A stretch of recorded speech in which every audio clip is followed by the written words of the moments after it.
Hello, situation oblige, on se retrouve pour une nouvelle vidéo à la maison pour une séance commentée sur une nouvelle ligne de mécanisation.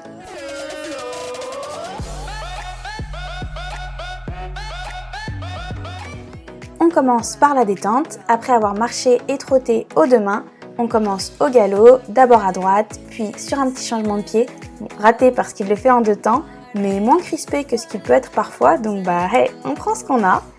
Galop à gauche ensuite, avec alternance équilibre et assis, et j'essaie de me concentrer sur la position de mes mains qui ont tendance à toujours s'effondrer sur le garrot. De son côté, il n'était pas trop mal durant la détente, assez relâché et plutôt à l'écoute. On part ensuite sur le petit tronc en montant, à main gauche puis à main droite et sur un vertical. Pas grand chose à signaler, l'objectif était de finir l'échauffement et en veillant à garder un galop bien constant.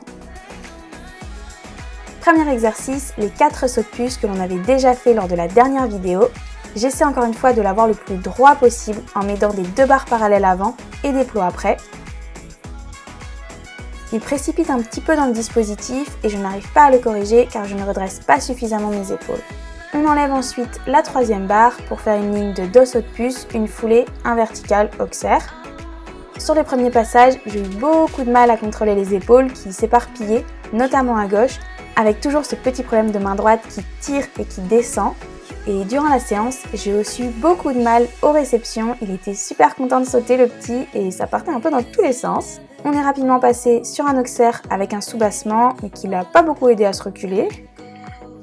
J'ai vraiment essayé de ne pas agir et de le laisser faire dans la ligne puisque mon défaut est de toujours tirer pour le ralentir, ce qui a pour conséquence de le faire encore plus s'appuyer et plonger sur les épaules et du coup, ça dégrade son équilibre.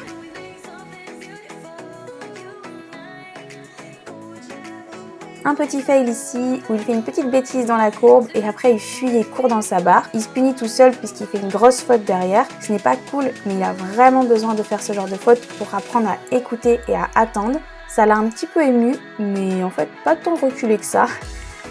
Il fait quand même l'effort de s'articuler sur les sauts d'après. On refait une fois et on le laisse là-dessus pour cette séance. Vu comment il était en forme et vu ce que l'on fait d'habitude, on n'aurait je pense pas eu mieux. Et voilà pour cette séance à l'obstacle, j'espère que cette vidéo a plu et à bientôt, tchou!